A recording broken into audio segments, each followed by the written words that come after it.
Well, I'm going to be doing a review for each of the Chris Nolan Batman films from the Dark Knight trilogy, starting with Batman Begins. Before I do that, I wanted to feature this book here, Batman Year One. This was originally a four-part series that came out, I believe it was 1986. In the back, this is an anniversary edition, so you can see the original covers for those four issues in here, right? Pretty cool. It's kind of the bonus material that we have in the back of this collection. But I kind of wanted to talk about this because of the influence that it had on Chris Nolan's films, right? So we've got the story is written by Frank Miller, David Mazzucchelli, I can't even say it. Mazzucchelli is the illustrator, and then Richard Lewis did the colors, and Todd Klein did the lettering. Of course, these are Batman's based on characters created by Bob Kane and Bill Finger. And this was released after The Dark Knight Returns came out. So each of these are, you still have the covers in here, but without all the panache. When this opens up, we have Jim Gordon and Bruce Wayne arriving in Gotham. Bruce Wayne's returning after an absence, and Jim Gordon is arriving. And of course, he's not Commissioner. This is the beginning of Commissioner Gordon's story. You know, Jim Gordon, when he's just a lowly, I think he's a sergeant in here, and he's got a partner named Flask. And he finds out that Gotham is pretty corrupt, and that happens pretty quick. We get Bruce Wayne doing some training over here, visiting his parents' grave. Of course, Jim Gordon meeting his partner, Flask. Flask is dirty, of course. We get Bruce Wayne out on the streets in disguise, walking through, Gotham, and then getting into a fight with the pimp. And then he gets stabbed by a prostitute. And of course, this woman that's fighting him here, this other prostitute, this is Catwoman. All right. So Batman's pretty sloppy starting out. Of course, he's not Batman yet. But,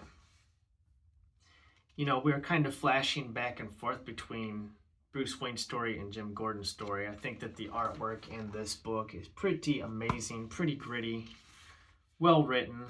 This flashback sequence of Bruce Wayne's parents, the night that they get gunned down, is pretty cool, pretty well done. Of course, then we get the bat breaking through the window, and then him saying, "I will become a bat," and the awesome artwork for the second issue there, the cover.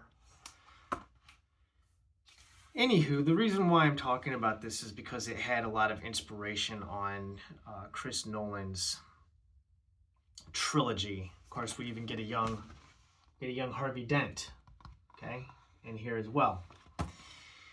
And there's a scene in Chris Nolan's Batman Begins where he has a sonar device where he attracts a bunch of bats, and that was actually featured in here, Black Dawn, Chapter 3, where they are looking for Batman. Gotham PD is trying to track him down, their SWAT team, and he ends up using this device, which you'll see here, to summon the bats, which we see here. So just like the film.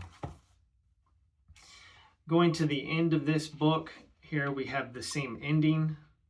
Chris Nolan's Batman Begins, the end of it here, we have Jim Gordon on the roof. Okay, and he's talking about the Joker, saying that, let's see. As for me, while there's a real panic on, somebody's threatened to poison the Gotham Reservoir, calls himself the Joker. I've got a friend coming who might be able to help, should be here any minute. So, yeah, that's basically how Batman Begins ends. So, Chris Nolan definitely borrowed a lot of material from Batman Year One. I wouldn't call Batman Begins an adaptation of Year One. I would call it inspired by. So if you are a Batman fan, this is definitely one of the best Batman comics that's ever been put out. Do yourself a favor and pick this one up. It's collected in a nice hardcover edition. It's got the bonus material stuff in the back. It's a great book.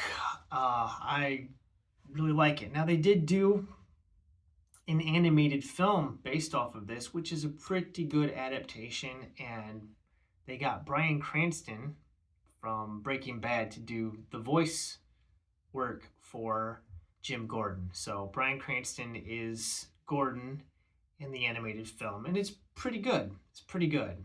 I do think I like the book more than the film, but the film is actually really well done. So that concludes this review, and look out for my review for Batman Begins. That should be coming up here shortly. All right. Thanks for watching. Have a wonderful day.